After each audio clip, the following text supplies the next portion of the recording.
பார்க்கிறோம்ல, சனி கிரகத்தை இங்கேருந்து பார்க்க முடியறதில்ல. அப்ப சனிக்குன்னு ஒரு ஒளித்தன்மை இருக்குல்ல. சூரியன் கிட்டேருந்து சூரிய குடும்பத்தில் இருக்கக்கூடியது அந்த நவ கிரகங்களும். 7 கிரகங்கள் பிளஸ் 2 சாயா கிரகங்கள். ஸோ இங்கேருந்து நம்ம சனியை பார்க்கிறோம்னா, சனியுடைய நிழல் அதிகமா இருந்தாலுமே ஒளியை வாங்கி நமக்கு தரத்தினால தான், ஒளி ஈர்ப்பு சக்தி இருக்கிறதுனால தான் நாம இங்கேருந்து பார்க்க முடியுது அந்த கிரகத்தையும். அது வெறும் இருட்டா இருந்ததுன்னா நமக்கு தெரியுமா? தெரியாது.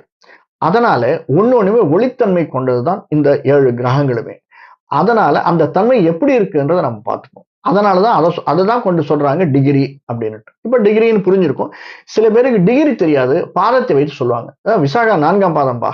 இது வந்து நீ சித்திரை 4ஆம் பாதம், விசாகம் 3ஆம் பாதம். ஸோ அதனால இது ஒண்ணும் அவ்வளவா பிரச்சனை இல்லப்பா நீ அப்படின்னுவாங்க. இப்ப அடுத்தது நமக்கு பேசிக்கா நம்ம துலா ராசியை நினைச்சு சுக்கிரன்னு பார்த்தோம். சுக்கிரனுடைய